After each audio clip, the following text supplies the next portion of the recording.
Yes, આજે હું મારા ટ્રેડિશનલ બિઝનેસ પર છું અને હું મારા ગ્રોસરી ઓર્ડર અને બીજા ઓર્ડર બનાવી રહી છું.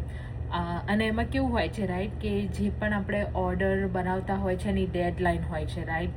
કોઈ ઓર્ડર વીકમાં એકવાર હોય તો કોઈ ઓર્ડર મહિનામાં એકવાર હોય. જો આપણે ભૂલી જઈએ તો આપણે વેઇટ કરવું પડતું હોય છે.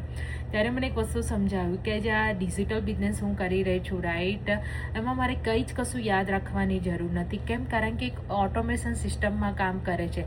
જ્યારે હું બિઝી હોઉં છું, જ્યારે હું મારા ફેમિલી સાથે હોઉં છું, કે હું લાઈક કોઈ વીકેન્ડમાં પાર્ટીઝમાં હોઉં છું, સોશિયલ ગેધરિંગમાં હોઉં છું, ત્યારે મારો ડિજિટલ બિઝનેસ મારા બિહાફમાં રન થાય છે.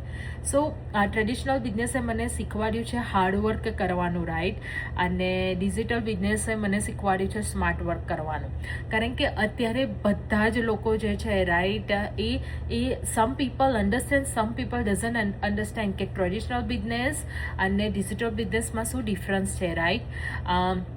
ડિજિટલ બિઝનેસ તમને સ્માર્ટ વર્ક કરતાં શીખવાડે છે, અને જે અત્યારના જનરેશનમાં જરૂરી છે સ્માર્ટ વર્ક કરવાનું રાઈટ, અને એ જ હું કરી રહી છું સાથે ટ્રેડિશનલ બિઝનેસ સાથે. તો એકમાં મારે ઇન પર્સન ઊભું રહેવું પડે છે, જ્યારે ડિજિટલ બિઝનેસમાં તો એ મારી સિસ્ટમ કામ કરે છે મારા બિહાફમાં. So this is the difference traditional business versus digital business. So તમે શેની રાહ જુઓ છો? સ્માર્ટ વર્ક કરો. ડેફિનેટલી હાર્ડવર્ક તો આપણે કરીએ છીએ, આપણે ગુજરાતી છે યાર right.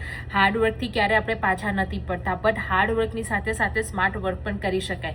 Because every Gujarati have a business mindset. So why not do it smart work?